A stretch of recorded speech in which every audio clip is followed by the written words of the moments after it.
What's good, YouTube? I managed to pull the intro off this video, unlike the last one when I just fell down. But this video is all about pretty much breadth of Sindragosa, how to burst on a Frost DK.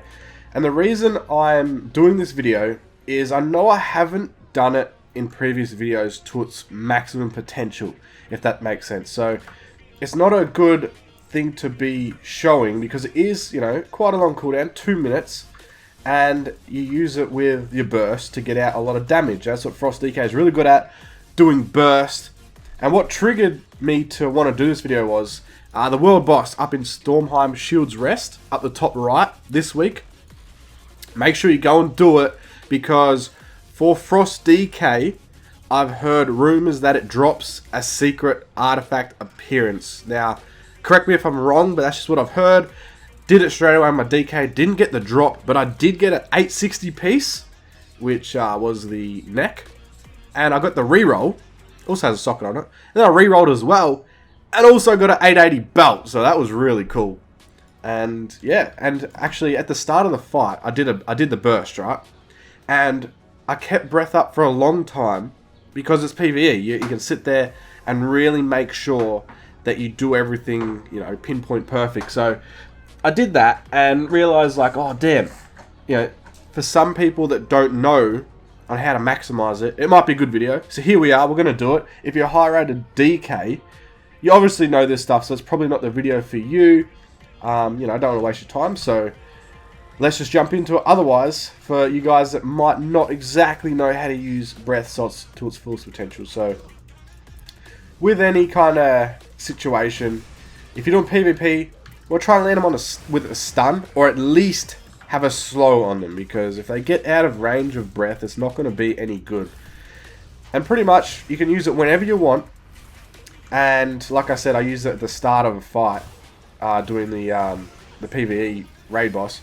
But the first thing you want to do, I'll try and break it down in steps for you. First thing is get near full runic power, because it pretty much runs, as you can read, you will continue breathing until your runic power is exhausted. So simply put, you just want to keep your runic power above 0 as long as possible. And that's how you're going to do the most damage with it, just whoever can keep it up the longest. So into combat, just doing your normal damage, whatever it is, until you're ready to burst. So if you play Orc, I say you want to very much try and pair Blood Fury with the burst, or with your breath, because they're both 2-minute cooldowns, as well as Pillar of Frost, which is a 1-minute cooldown. It's going to increase your strength by 20%, and you can't get knocked back and things like that. And last 20 seconds. So I'll run in and go Blood Fury. You can have a proc like this, but that's not that important. Blood Fury, Pillar, and try and stun them. Burst. Okay? And we're pretty much just going to sit here, obliterate when we can, and just keep that runic power up. Now, use your procs on Howling Blast whenever you can. Now, we're out of runes, so we're going to use our empowerment. Again, just keep on hitting Obliterate. Do not touch Frost Strike or Howling Blast when it doesn't have a proc. And we just keep going. As you can see, it is still up. Still up, still going. And there we've run out.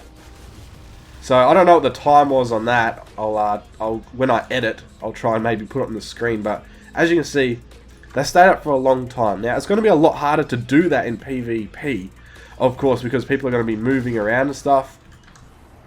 If you have like a Frost Mage, he's going to try and peel you, so you can AMS at the same time.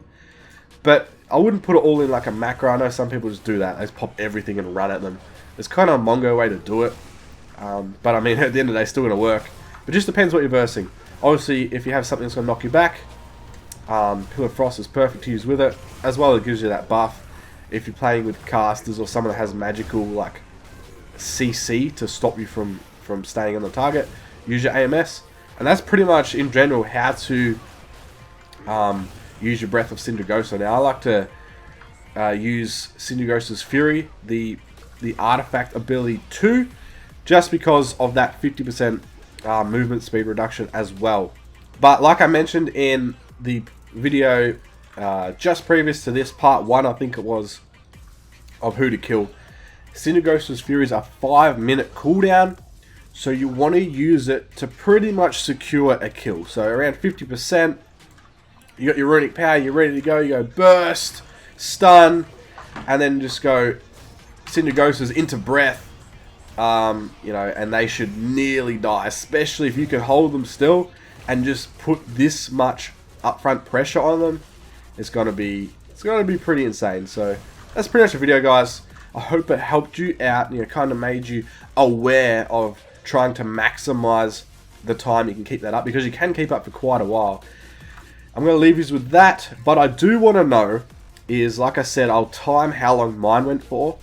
I want to know, you can let me know in the comments, I'll reply to you, and don't lie about it, but who can keep up the longest breath? Can you beat me in that breath I just did?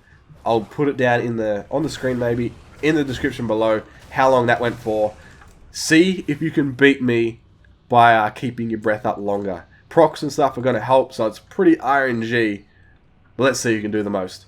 Thanks for watching, guys. Be sure to like and subscribe, and I'll see yous next time.